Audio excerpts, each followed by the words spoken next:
Hey everybody, what's going on? Welcome to another episode of Chamber Chat. Today I'm sitting down with Patrick and Suzanne McGuire from Go McGuire Group. You guys do real estate sales, rentals, and property management. So what kind of got you guys started on that path? So Suzanne and I have always been involved in I came up through construction, first of all, like a lot of people. You know, when I was younger, I came up through home building, working for various vendors and such.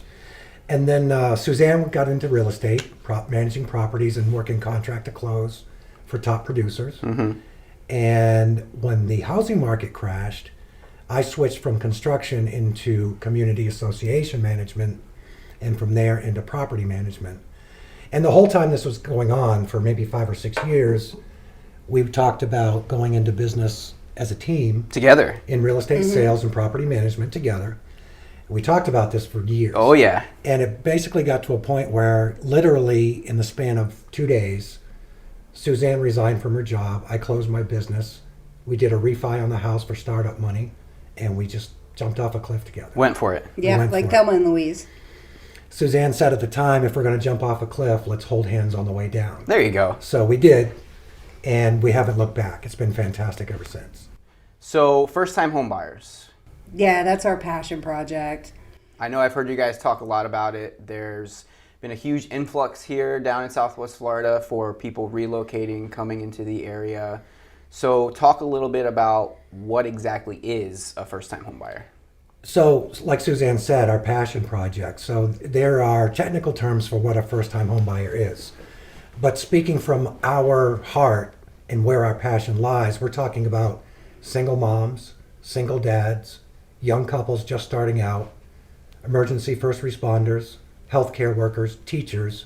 So a lot of people who wouldn't think that they're a first-time home buyer. A lot of people that wouldn't think they're first-time Right. home. Maybe they've gone through a change in their life where they've had a divorce or a death in the family, that kind of thing. So typically a first-time home buyer is someone who's never bought a home before, or if they haven't owned a home in the last 3 years, they also qualify as a first-time buyer. So if you owned a home more than 3 years ago, now you qualify for down payment assistance and different loan products and programs. Okay, and I guarantee you there's a lot of people out there who don't realize that People because are they shocked by that. think, hey, I've already owned a home, Right. or this is I've already had my first-time home. Right. Correct. But it doesn't necessarily mean that they're not a first-time home buyer. As long as you haven't owned a property in the last 3 years, you can qualify for some of the programs the state of Florida has made available to, I'm making air quotes for you guys, first-time home buyers. So oftentimes people wonder, where do we start? And, we talk to people every day and they're on the internet, they're on, Zillow, they're on Realtor.com, and they're just swiping and swiping and swiping, and they don't have any idea what their buying power is. They don't know what they can afford. They know that maybe they're renting between $1,100 and $1,500 a month, or maybe that's a little bit more, but they don't understand what that translates to in a mortgage. Mm-hmm. So really for us, the first step isn't going out and, throwing a first-time home buyer in the house. It's getting them with the right lender so that they're paired, so they know what their buying power is, because there's no sense in going out and falling in love with a house That you can't afford. That you can't Right. afford. A lot of people don't even know what their credit score is. There are online products to see what your credit score is. Every day there's a new commercial for There's a one. new commercial for Yeah. it, and there are also online services that help you. They advertise they help you improve your credit score, which is a whole other thing that we can get into in a little bit here.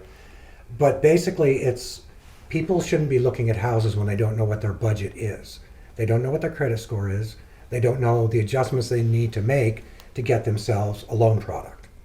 So what we do is, step one for everybody is to pair with a lender.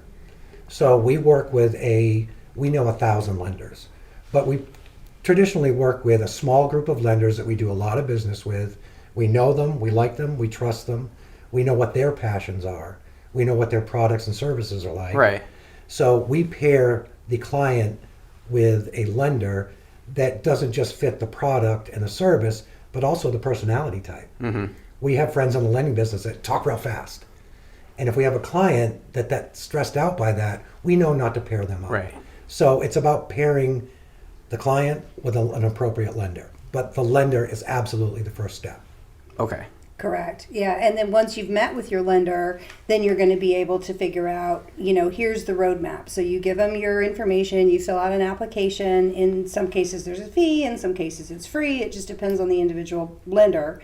So you fill out your application online, include your social security number, you upload some pay stubs. If you're self-employed, it's usually a couple of years of taxes, and so on and so forth. Once you load all of that in, they're going to spit out a roadmap. Maybe you're ready to buy right now. Maybe it's 6 months from now. Maybe you need to put $20 on this card. Maybe you need to put $1,000 on that card. Maybe you need to close a card, whatever. But once you've made a decision that you're going to buy a house, you've made a decision that you want to be a homeowner and improve your family's life and your life by gaining equity in your property, and that's the dream you want to follow, then you've got to follow the roadmap. If you veer off of it, it's not going to happen. Right. And our people stick with it. We basically created a first-time homebuyer coaching program, if you will, so that way, if you need someone to say, hey, don't go buy that furniture, or hey, it's not this time to trade in your car, if you want to stick to the roadmap, we'll be there for you. Or maybe you shouldn't go to Panama this year. Right. Like if Right. once you've made the decision to buy a house, everything you do affects that decision. Right.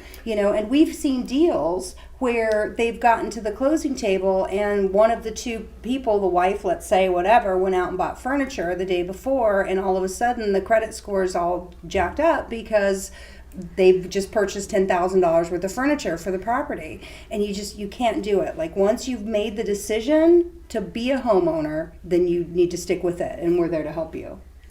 Right. So we firmly believe that everyone who is working hard, they're doing the right things, and they want a home, they should absolutely have it.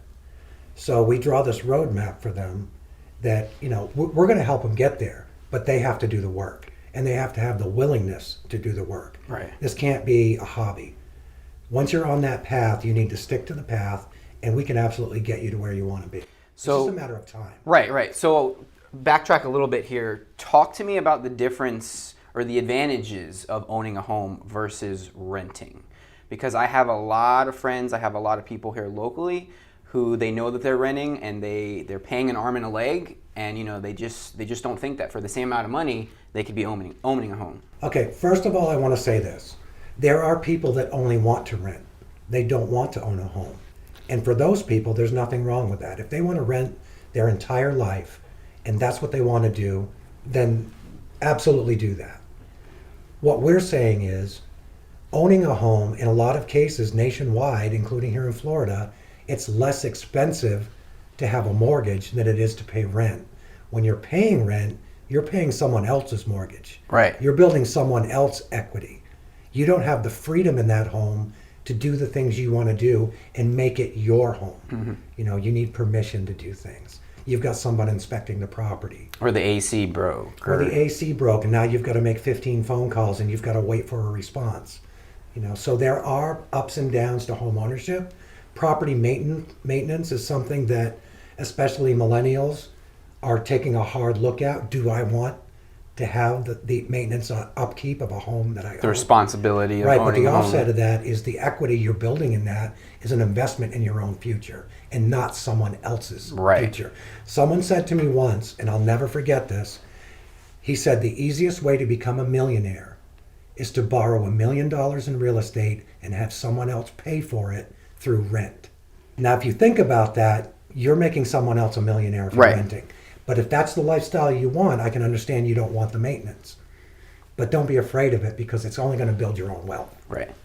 Right. Plus, there are studies that show, that families that own homes, it's better for their kids, it's better for the community. There are all kinds of studies that show that home ownership only builds a better community. Awesome. It's just, and plus the AC that breaks, if it's your house, that's tax deductible because you can upgrade it and go energy efficient. Go green. There's the PACE program. I mean, we just personally replaced 2 air conditioners. It was like $18,000, but we did it through the PACE program, so it just goes right into our mortgage payment. It's an extra couple $100 a month. We don't even think about it. Gotcha. So there are all kinds of benefits to home ownership, for taxes and everything else. Plus you can deduct your property tax, you can deduct all kinds of things, your mortgage interest, it just helps you financially. if Right. you own your home. So you've made the decision that you want to own a home. You've found the right lender. What's next? So once you found your lender, You need to sit down and make a wish list. Okay, so Suzanne and I use something called a buyer wish list, which is a 22 question sheet that the decision makers are going to sit down and answer those 22 questions. And what it basically does is it helps us decipher what the must-haves are from the wants. Because you might want a swimming pool on the second floor, okay? But maybe that's not in your budget, and that's a want and not a must-have. Right. Make sense? Yeah. So we take a look at the area they want to look at. How many bedrooms and bathrooms? What are the features and benefits of the property that are important to them? What can they absolutely not live without? Maybe it's an open concept. They absolutely have to have an open concept or a two-car garage. So the buyer wish list is the first step before we even go look at the first property, because we're going to narrow down a search based on that. right? And part of the problem too in this area is there's 10,000 properties for sale right now today on the MLS. You know, for you, Charles, and your family, there's probably 6 that would be perfect for you. Fit our needs. And we Yeah. should absolutely go see those 6. One of those 6 is going to be perfect, but there's no reason to go see the 9,994 that don't make any sense. And that's our job as professional real estate guides, you know, is to help you figure out and really focus on what's important to you. And the other thing a first-time home buyer needs to remember is that this first property isn't their forever home. The average American is in their house for 6 years. So if you're thinking it in terms of 4 to 6 years, it doesn't have to be perfect. This Right. isn't your last house, it's your first rental property. So in essence, what you want to do is get into a property that works for you right now, that in 6 years you'll grow out of, and we're going to rent it to somebody else who's going to pay your mortgage, and that's how you start to build wealth. You don't have to buy your last house, doesn't have to be your first house, if that makes sense. Yeah, absolutely. You know, because it isn't. Right. It isn't. And I think a lot of people get stuck in that trap where they think that they're trying to buy their forever home right out of the gate. And that's just not true. They should be thinking about it as their first rental property. So it's the first step in that chapter. For sure. Yeah. Yeah.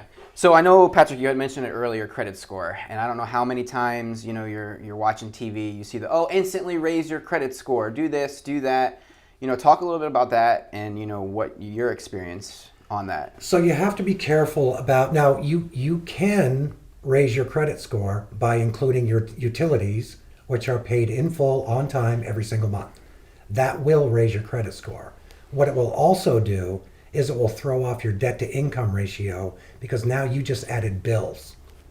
Yeah, so what the lenders are telling us with this, you know, all of the raise your score, instant credit, blah, blah, blah, what the lenders are saying is that they are given an average that they use for cell phone and not your car payment, but cell phone, water, electric, cable, etc. There's an amount that the underwriters accept as average. If you put in the real number, it's always higher. So I can tell you that we just went through a deal where they lost about $30,000 of buying power because they increased their score. Your lender can do a rapid rescore. So if once they kick out your roadmap, there's like 3 or 4 things that you can do immediately. If you do those 3 or 4 things and then their 30 days passes and it's a new billing cycle, they can do a rapid rescore, which doesn't lose your buying power, but also boost your credit score. So again, it's one of those things where the lender's first and they give you the roadmap, and all of this other stuff is just a bad idea. Because if you add your actual cell phone and your actual cable and your actual dog sitter or whatever else you've got going on, if you add that in, it's just going to decrease the buying power you have. Right, and like Suzanne said, and we're going to keep coming back to this point, talk to a lender, talk to a professional. You know, don't feel like you're on your own and you've got to go online and put all this stuff together. It's too much information, not all of it's good, and it's not going to help you facilitate a home purchase. What we're going to do is we're going to start with the lender and ourselves and build a team around you of full-time, top-producing professionals who do this for a living. Right. Don't go online and become an amateur archaeologist looking for a T-Rex Right. in LaBelle. Okay, you're not going to find one there. You need a team of professionals around you to guide you through the process. You need to ask a lot of questions, and if you don't understand something, you need to raise your hand and say so, because we will absolutely take the time to make sure you do. So you've got your home, or you think you found your home. You've got good credit score. You've got your lender. You've got the team of professionals around you. Well, I mean, you've got to figure out what you've got to bring into it. So we wanted to talk a little bit about the Florida Bond Program. That's a grant of $7,500 that's forgiven after 5 years of occupancy. And the goal of the Florida Bond Program is to make home ownership affordable for first-time home buyers. We also have something called the SHIP program, and that's a new construction. It's basically a second mortgage from between $25,000 and $40,000 for a term of 15 years. We also have something called the Home Program, which is for existing single-family homes with a purchase price of $156,000 or less. So it provides an additional 10% or $15,600 second mortgage for a term of 10 years. So these are great programs for somebody who's thinking, oh, well, I have to have $20,000 or $40,000 or $50,000 down. It's just not the case. Right. You can purchase your home. If you think about moving into a new apartment, first, last, and security, let's just take the average, it's $1,500. You Right. can absolutely buy a house with that. Not a mansion, but you can buy an affordable property, and $200,000 mortgage is going to cost, not in an HOA, about $1,400 a month. So if you're renting for $15,000, we can find you a great house for about $200,000, and now all of a sudden you've got the beginning of wealth, which is home ownership and equity and tax deductions and all of the things that come with the pride of home ownership. Right. So if you're renting for $1,500 to $2,000 a month, you can have a pretty nice house. If you're renting over $2,000 a month, you can have a really nice house in a homeowners association. Right. So, finding the right lender, being able to kind of go through that and find grants and loans that, you can access. Is that only available through lenders? Are there other ways that individuals can find out that information, or is it just does it most come down to? We encourage people to do their homework. We encourage people to go online and read stuff, but you got to be really careful about getting overwhelmed. Right. So our recommendation is that you talk to a lender, someone who's going to be invested in your future and guide you through the process. Right. Yeah, because that's where we start everybody. And, it's also possible in this market, there's a lot of property for sale, and there are people that need to sell. There are plenty of people that don't. They're just putting their toe in the water. But, we do a lot of deals where the seller contributes 3% towards closing costs and prepaids. So if you had the bond program with $7,500 and then you had 3% coming back from the seller, you could literally come to closing with less than first, last, and security, which is what it would cost you to move. And it's not unheard of.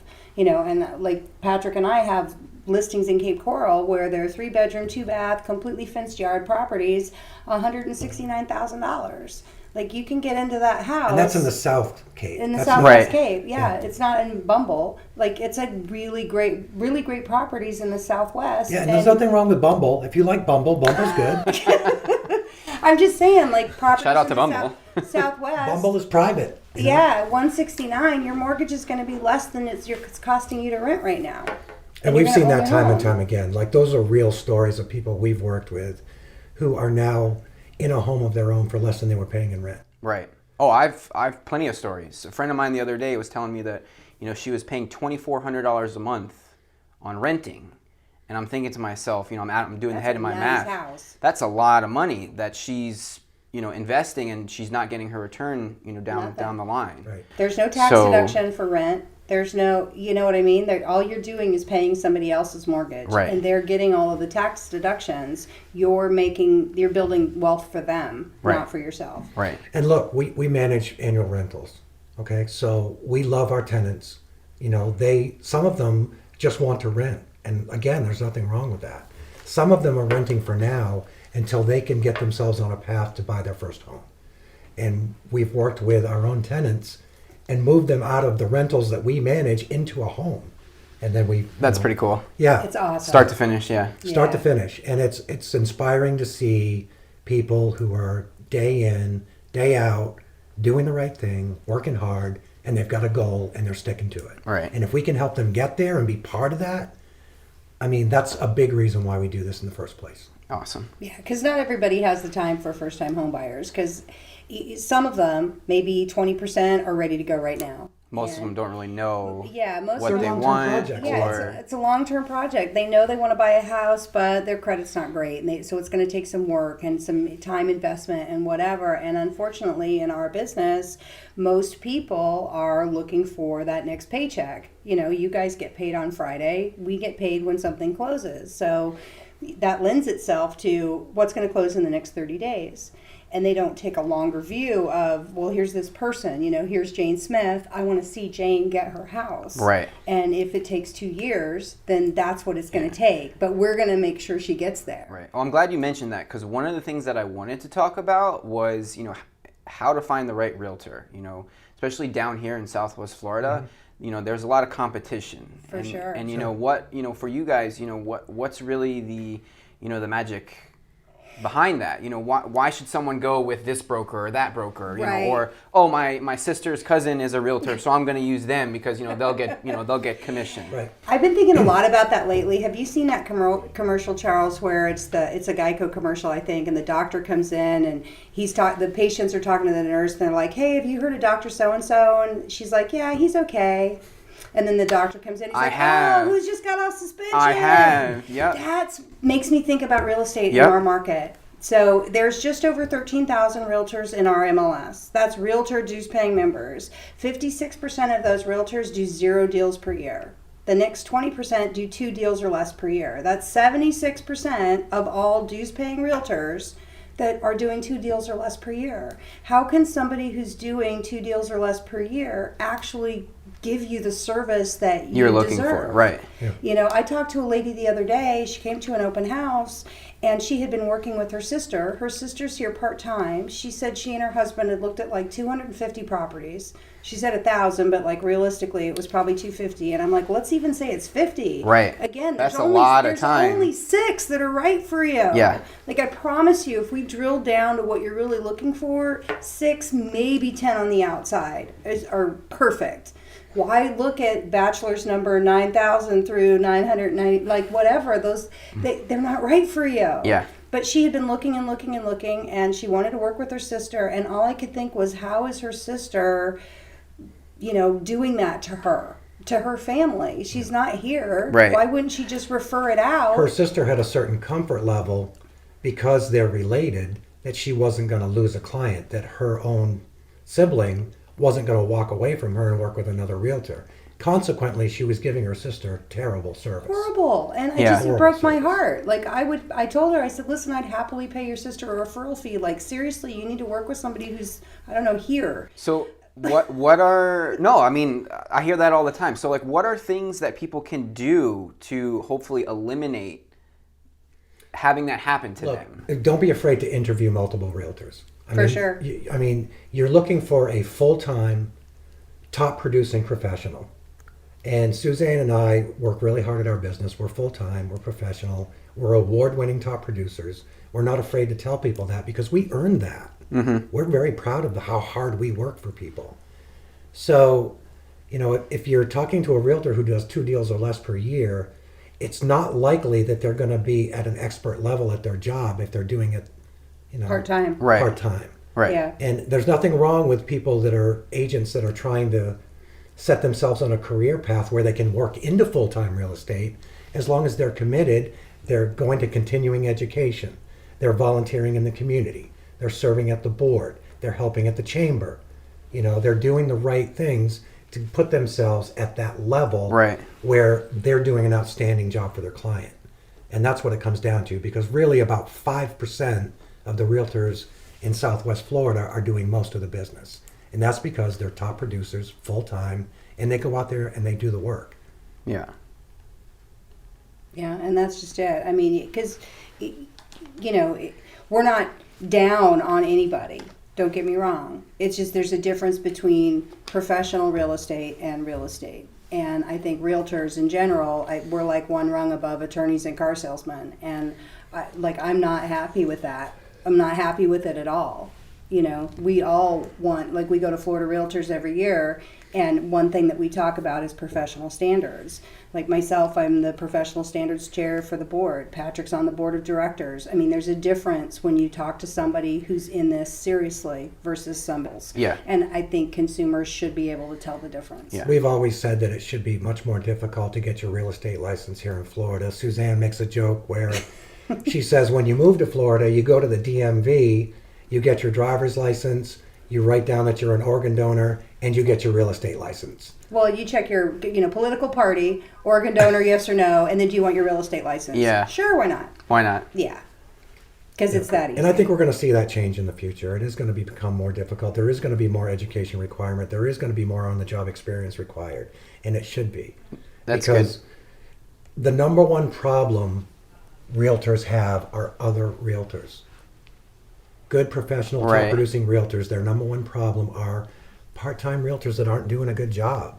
And when you're talking about the largest purchase someone's likely to make in their lifetime, you don't want a part-time realtor. You just don't. So the tip here is for people to do their homework. Do your homework. Interview people. Interview several Yeah. people. Yeah, absolutely. Don't be in a rush. Don't grab the first person you see. There is a statistic that says people usually work with the first realtor they talk to. And if that's us, great. But typically that's a mistake. You need to interview multiple people. Right. You need to call their references. You need to see the amount of work they do and how they do it. Right. And if they're a great fit for you and they're looking out for you and your family, because at the end of the day, it has to be the right house for you, not a commission check. It's Right. somebody's home, Yeah. somebody's future. Yeah. So they've got the right agent, they've got the right lender, they've got good credit, they have their wish list, they've made the roadmap. Let's go shopping. Now we go looking at properties. Now it's time Now to we go look at properties. properties. Right. So we take the wish list and we narrow it down. We'll have conversations in person and online and select a tour, a property tour. And that may be in one day. I typically don't like to take buyers out to see more than 4, maybe 5 in a day. The amount of information they're going to be absorbing in that day is astronomical. Just too much.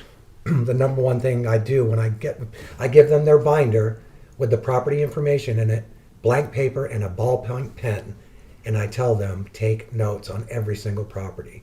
And not very many people do. And at the end of the day, their head is swimming. Well, was it the second property we saw that we really Right. liked, the master bath?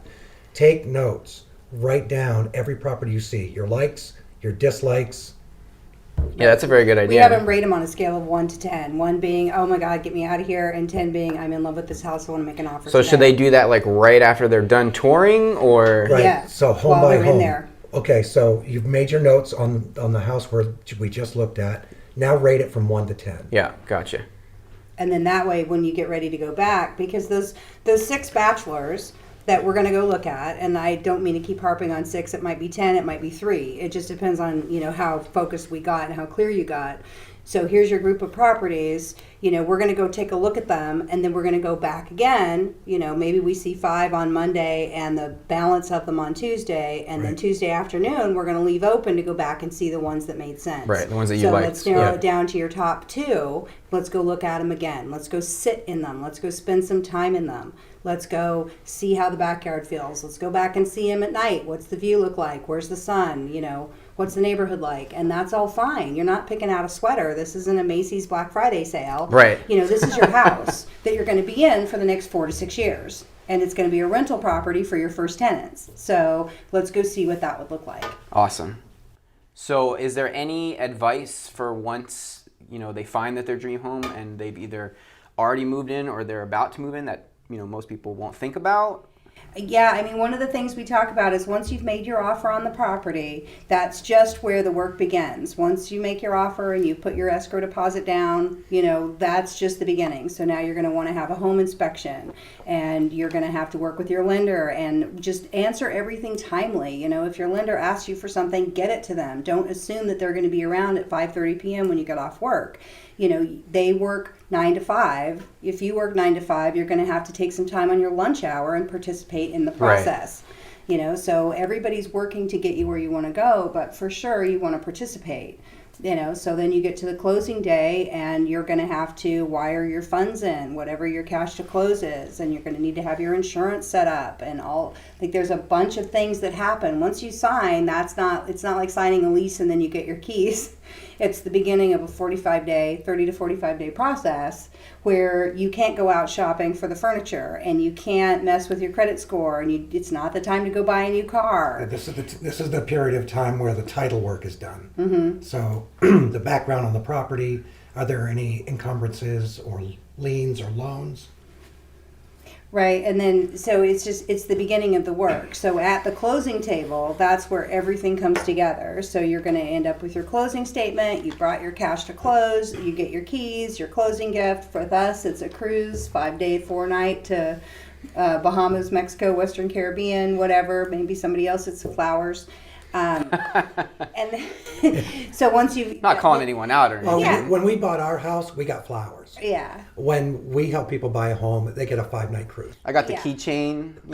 Right. Yep. Yeah. We do a keychain and a cruise. There you go. Yeah, so that's when you actually own your house, and then at that point, once you have your keys, you go buy your house, you throw a pin in, which you've taken occupancy, and then at that point, you can go buy furniture for the house. Right. But they run your credit that morning, so you can't do anything because you've made your purchase decision. So you can't do anything. And remember, through this whole process, because there's kind of a psychology to it as well, so a good realtor is going to help you stay on an even keel.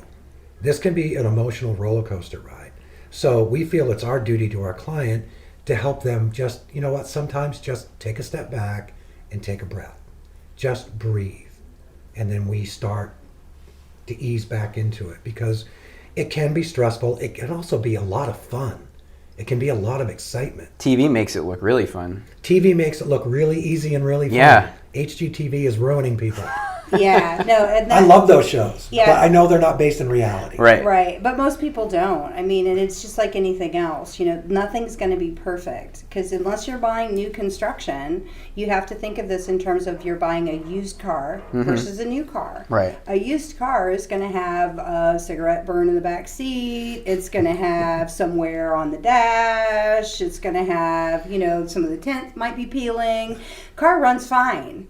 Car's only got 30,000 miles on it, Right. but it's used. Yeah. You can't make a used car brand new, and you can't make a resale property brand new. So there are going to be some things that aren't perfect, but that's okay. You're not paying brand new prices. And these things can be done over time, right? So once you own the property, you can buff out those little scratches. For sure. You can update something that's a little bit Change dated. the carpet or Right. paint Let's job. say your or- guest bath is the best 1991 had to offer. Okay? Yeah. That's something that you want to upgrade over time. But guess what? It's your house, it's your timeline, and it's your money. Right. You can do it at your ease. You can do it on your schedule. Right. Yeah. And people just need to see the big picture. They need to see down the road. It doesn't have to be perfect when you buy it. If you love the bones of the house and you love the location and the price is right for you and your family, you can make these improvements as you go. I tell you what, our guest bathroom is the best 1979 had to offer. It is. And when we bought that property, we were like, oh, this is all coming down. That never happened. We're remodeling the whole thing. We're going to tear all this out. Yeah, no. I mean, we did. You get used to stuff. We did a few things. Just a little bit. We did a couple things. I've got scalloped cultured marble sinks, and they're coming back. Yeah, we're waiting. Everything eventually comes back into The style. tile already has. Yeah. The tile in the kitchen and the bathrooms has already come back. It's that, Wood plank. faux wood plank tile, but it's from 1979, Right. and it's already come back around. So, I'm just waiting for the cultured marble scallop sinks. There you go. I'm going to sell them on eBay. So anything else first-time home buyers that we didn't talk about? Any advice? Don't feel like you can't buy a house. Yeah. A lot of people will reach out to someone and they'll be told no, and that's as far as they ever look. And that's a mistake. Don't take no for an answer. If you have the dream, don't take no for an answer. Just talk to more people. Right. For sure. That, and don't get confused about, the first house being your last house, because I think that's a trap people fall into. It doesn't have to be your forever home. You're just starting out. you don't need a 3-bedroom, 2-bath, single-family pool home. It's just you. Right. Maybe what we look for right now is a condo close to where you work that's going to be a great rental down the road. Or you're going to build equity to buy your next home. Right, or you sell it and you use that to buy your next place. Buy the next but one. When you're buying your first property, it doesn't have to fit everything that you're seeing for your future, because it's really 4 to 6 years and that's it. Right, but the really cool thing about buying your first home is it belongs to you. That's For true. sure. It's yours. And that's a special feeling that it's hard to convey to someone who's never done it before. Yeah. When you own that first home and it's yours, and you're sitting there after close in your place, that's a unique and special feeling like nothing else.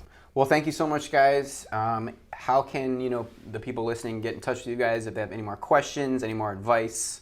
Where should they go? Sure. So our website is Go McGuire, MCGUIRE, realtyteam.com. If they want to reach me, I specialize in listing.